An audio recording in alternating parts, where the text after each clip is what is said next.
কলিকাতা বিশ্ববিদ্যালয়ের অন্তর্গত সকল ছাত্রছাত্রী তোমাদের যাদের ফোর্থ সেমিস্টারে বাংলা পেপারটির ওপর সাবলি রয়েছে, অর্থাৎ বেঙ্গলি SEC B2 পেপারটির ওপর থেকে সাবলি রয়েছে, ব্যবহারিক বাংলা 2 পেপারটির ওপর থেকে তোমাদের যাদের সাবলি রয়েছে, তোমাদের জন্য আজকের এই ভিডিওটি মোস্ট ইম্পর্টেন্ট হতে চলেছে। কারণ আজকের এই ভিডিওটিতে তোমাদের জন্য তোমাদের প্রিভিয়াস ইয়ারে আসা 2022 এবং 2021 সালের সম্পূর্ণ এসিকিউ কোশ্চেনের সমাধান নিয়ে আলোচনা করব। তাই সম্পূর্ণ ভিডিওটি তোমরা দেখবে এবং অবশ্যই এই ভিডিওটি তোমাদের বন্ধুদের কাছে বেশি বেশি করে শেয়ার করে দিও। কোশ্চেনের অ্যান্সারে যাওয়ার আগে আরও একটি বিষয় বলার ছিল, তোমাদের এই পেপারটির ওপর থেকে সম্পূর্ণ স্টাডি মেটেরিয়াল অর্থাৎ PDF নোটস রেডি রয়েছে। তোমরা যদি কেউ পারচেস করতে ইচ্ছুক হয়ে থাকো তাহলে অবশ্যই স্ক্রিনে দেওয়া হোয়াটসঅ্যাপ নম্বরে SMS-এর মাধ্যমে যোগাযোগ করে সম্পূর্ণ PDF নোটসটি তোমরা সংগ্রহ করতে পারো। এরপর চলো দেখে নাও সম্পূর্ণ PYQ 2022 এবং 2021 সালের সম্পূর্ণ এসিকিউ কোশ্চেনের সমাধানটি তোমরা দেখে নাও। দেখো 2022 সালের প্রশ্নপত্রের সমাধান। প্রথম কোশ্চেন ছিল, দেখো প্রথম কোশ্চেন, IPA পুরো কথাটি কি? IPA পুরো কথাটি কি? উত্তর ইন্টারন্যাশনাল ফনেটিক অ্যালফাবেট। এরপর নেক্সট কোশ্চেন, কালীপদ অথবা কালীপদ কোন বানানটি ঠিক? সঠিক বানানটি হবে, দেখো বাংলা একাডেমি প্রমিত বাংলা বানান অভিধান অনুসারে কালীপদ কয়াকার লয়হস্যি প দ এই বানানটি সঠিক ও গ্রহণযোগ্য। 3 নম্বর কোশ্চেন, প্রবন্ধ শব্দের অর্থ কি? উত্তর প্রবন্ধ শব্দটির প্রকৃত প্রত্যয়গত অর্থ হলো প্রকৃষ্ট বন্ধন। 4 নম্বর কোশ্চেন, শরৎচন্দ্র চট্টোপাধ্যায়ের একটি ছোট গল্পের নাম লেখো। উত্তর শরৎচন্দ্র চট্টোপাধ্যায়ের একটি জনপ্রিয় ছোট গল্পের নাম হলো মহেশ। 5 নম্বর কোশ্চেন, বঙ্কিমচন্দ্র চট্টোপাধ্যায়ের একটি প্রবন্ধ গ্রন্থের নাম লেখো। উত্তর কমলাকান্তের দপ্তর, লোকরহস্য প্রভৃতি। 6 নম্বর কোশ্চেন, প্রথম সার্থক বাংলা ছোট গল্পের স্রষ্টাকে? উত্তর প্রথম সার্থক বাংলা ছোট গল্পের স্রষ্টা হলেন রবীন্দ্রনাথ ঠাকুর। তার ভিখারিনী গল্পটি বাংলা সাহিত্যের প্রথম ছোট গল্প হিসেবে ধরা হয়। 7 নম্বর কোশ্চেন, একটি উদাহরণ দিয়ে IPA তে চন্দ্রবিন্দু চাঁদের ব্যবহার প্রয়োগ দেখাও। দেখো উত্তরটি দেখে নাও। এখানে উত্তরটি হবে, এখানে IPA তে চন্দ্রবিন্দু চাঁদ এভাবে লেখা হয়, এখানে উত্তরটি হবে। এরপর দেখো 8 নম্বর কোশ্চেন, বাংলা বানান সংস্কার নিয়ে ভাবনা চিন্তা করেছিলেন এমন একজন মনীষীর নাম লেখো। উত্তর ঈশ্বরচন্দ্র বিদ্যাসাগর এবং রবীন্দ্রনাথ ঠাকুর, যে কোনো একজনের নাম লিখলে হবে। 9 নম্বর কোশ্চেন, তারাশঙ্কর বন্দ্যোপাধ্যায়ের একটি ছোট গল্পের নাম লেখো। উত্তর তারিণী মাঝি, ছলনাময়ী প্রভৃতি। 10 নম্বর কোশ্চেন, রোমীয় বর্ণমালা আ কিভাবে লেখা হয়? উত্তর রোমীয় বর্ণমালায় আ এইভাবে লেখা হয়, অর্থাৎ ছোট হাতের যেভাবে লেখা হয় তার মাথায় একটি দাগ থাকে, আ এইভাবে লেখা হয়। এরপর দেখো নেক্সট 11 নম্বর কোশ্চেন, IPA তে অয়জফলা অ্যা কীভাবে লেখা হয়? দেখো IPA তে অয়জফলা অ্যা এইভাবে লেখা হয়। এরপর নেক্সট কোশ্চেন 12 নম্বর, বাঁশ শব্দটি IPA তে লেখো। দেখো উত্তরটি দেখে নাও, বাঁশ শব্দ IPA তে এভাবে লিখতে হয়। এরপর 13 নম্বর কোশ্চেন, অভিভাবক শব্দটি রোমীয় হরফে লেখো। দেখো অভিভাবক শব্দটি রোমীয় হরফে কিভাবে লেখা আছে দেখে নাও। এরপর নেক্সট কোশ্চেন 14 নম্বর, চলন্তিকা অভিধানের সংকলক কে? উত্তর রাজশেখর বসু। 15 নম্বর কোশ্চেন, একটি বাংলা বানান সংস্কারক প্রতিষ্ঠানের নাম লেখো। উত্তর পশ্চিমবঙ্গ বাংলা একাডেমি। 16 নম্বর কোশ্চেন, ট ধ্বনিটি IPA তে কীভাবে লিখতে হয়? উত্তরটি দেখো, ট ধ্বনিটি IPA তে ছোট হাতের টি বা স্মল লেটার টি যেভাবে লেখে সেভাবে লিখতে হয়, এবং IPA লিখতে গেলে প্রথমে এই রকম একটি দাগ এবং শেষে এই রকম একটি দাগ দিয়ে বোঝানো হয় IPA অক্ষর লিখতে গেলে। এরপর 17 নম্বর কোশ্চেন, রাজা রামমোহন রায় IPA তে লেখো। দেখো স্থান নাম বা জায়গার নাম বোঝালে প্রথমে একটি স্টার চিহ্ন বসাতে হয়। রাজা রামমোহন রায় দেখো কিভাবে লেখা রয়েছে, এইভাবে লিখতে হবে। এরপর 18 নম্বর কোশ্চেন, রাজসুন্দরী দেবী রোমীয় লিপিতে লেখো। উত্তর রাজসুন্দরী দেবী রোমীয় লিপি, দেখো দেখে নাও। এরপর 19 নম্বর কোশ্চেন, কৃষ্ণ না কৃষ্ণ কোন রূপটিকে পশ্চিমবঙ্গ বাংলা একাডেমি সুপারিশ করেছেন? দেখো উত্তর সঠিক উত্তরটি দেখে নাও।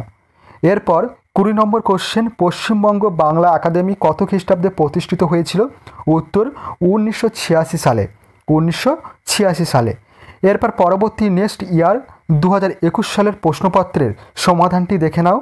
2021 সালের প্রথম কোশ্চেন, অনুগল্প কাকে বলে? উত্তর, স্বল্প কথায় পূর্ণাঙ্গ বিষয়বস্তু উপস্থাপন করাকেই অনুগল্প বলে। নেক্সট কোশ্চেন, রবীন্দ্রনাথ ঠাকুর রচিত একটি প্রবন্ধের নাম লেখো। উত্তর, মানুষের ধর্ম, বিচিত্র প্রবন্ধ প্রভৃতি। 3 নম্বর কোশ্চেন, মানিক বন্দ্যোপাধ্যায় রচিত একটি গল্পের নাম লেখো। উত্তর, হারানের নাচজামাই, ছোট বকুলপুরের যাত্রী প্রভৃতি। 4 নম্বর কোশ্চেন, রাম শব্দটি রোমিওর বর্ণমালায় লিপান্তর করো। দেখো উত্তরটি দেখে নাও। এরপর নেক্সট কোশ্চেন দেখো 5 নম্বর, ইংরেজিতে আইপিএ এর পুরো রূপটি লেখো। উত্তর, ইন্টারন্যাশনাল ফনেটিক অ্যালফাবেট। এরপর 6 নম্বর কোশ্চেন, সংক্রান্তি শব্দটি আইপিএতে লেখো। দেখো সংক্রান্তি শব্দটি আইপিএতে লেখা রয়েছে। এরপর নেক্সট কোশ্চেন 7 নম্বর, উঙো এবং অনস্কার ব্যবহারের ক্ষেত্রে পশ্চিমবঙ্গ বাংলা একাডেমি কী নির্দেশ দিয়েছে? উত্তর, উঙো ও অনস্কার ক্ষেত্রে ব্যবহারের ক্ষেত্রে অনস্কারকে মান্যতা দিয়েছে, যেমন অলঙ্কার, শুভঙ্কর, সঙ্গীত, সংবাদ প্রভৃতি, এবং উঙো বর্জিত ও গৃহীত। এরপর দেখো 8 নম্বর কোশ্চেন, রেফের নিচে দ্বিতীয় ব্যবহারের ক্ষেত্রে পশ্চিমবঙ্গ বাংলা একাডেমি কী নির্দেশ দিয়েছে? উত্তর, পশ্চিমবঙ্গ বাংলা একাডেমি রেফের নিচে ব্যঞ্জনের দ্বিতীয় বর্জনের কথা বলেছেন, যেমন অর্চনা, আর্য, ভট্টাচার্য, কার্তিক প্রভৃতি রেফের নিচে ব্যঞ্জনের দ্বিতীয় লুপ্ত। এরপর 9 নম্বর কোশ্চেন, 19 শতকের দুজন মনীষীর নাম উল্লেখ করো যারা বাংলা বানান বিষয়ে তাদের অভিমত প্রকাশ করেছেন। উত্তর, ঈশ্বরচন্দ্র বিদ্যাসাগর, রাজা রামমোহন রায় ও মদনমোহন তর্কালঙ্কার। 10 নম্বর কোশ্চেন, বাংলা শব্দ ভাণ্ডারে কোন কোন শ্রেণীর শব্দ আছে? উত্তর, বাংলা শব্দ ভাণ্ডারের মৌলিক ও আগন্তুক শব্দ আছে। মৌলিক শব্দের মধ্যে পড়ে তৎসম, তদ্ভব ও অর্ধ তৎসম, আর আগন্তুকের মধ্যে আছে দেশীয়, বিদেশি শব্দ। এরপর 11 নম্বর কোশ্চেন, পশ্চিমবঙ্গ বাংলা একাডেমি বানানবিধি কত সালে চালু হয়? উত্তর, পশ্চিমবঙ্গ বাংলা একাডেমি 1995 সালের ডিসেম্বর মাসে বাংলা একাডেমি বানানবিধি চালু করে।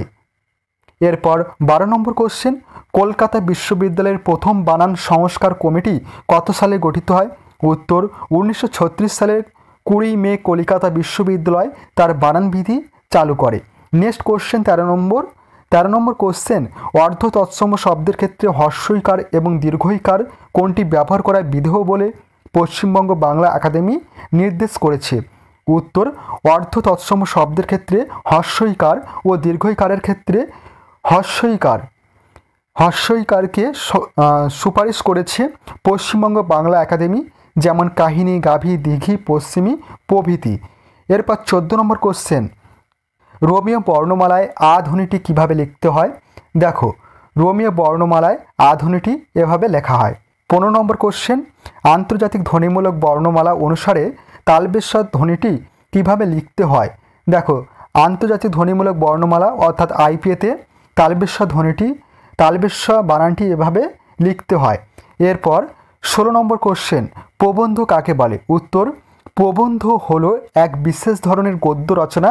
প্রবন্ধ শব্দটির প্রকৃত প্রত্যয়গত অর্থ হলো প্রকৃষ্ট বন্ধন, আর প্রকৃষ্ট বন্ধনযুক্ত রচনাকেই প্রবন্ধ বলে। এরপর 17 নম্বর কোশ্চেন, প্রবন্ধের ভাষা কেমন হওয়া উচিত বলে তুমি মনে করো? উত্তর, প্রবন্ধের ভাষা সরল ও সাবলীল হওয়া প্রয়োজন।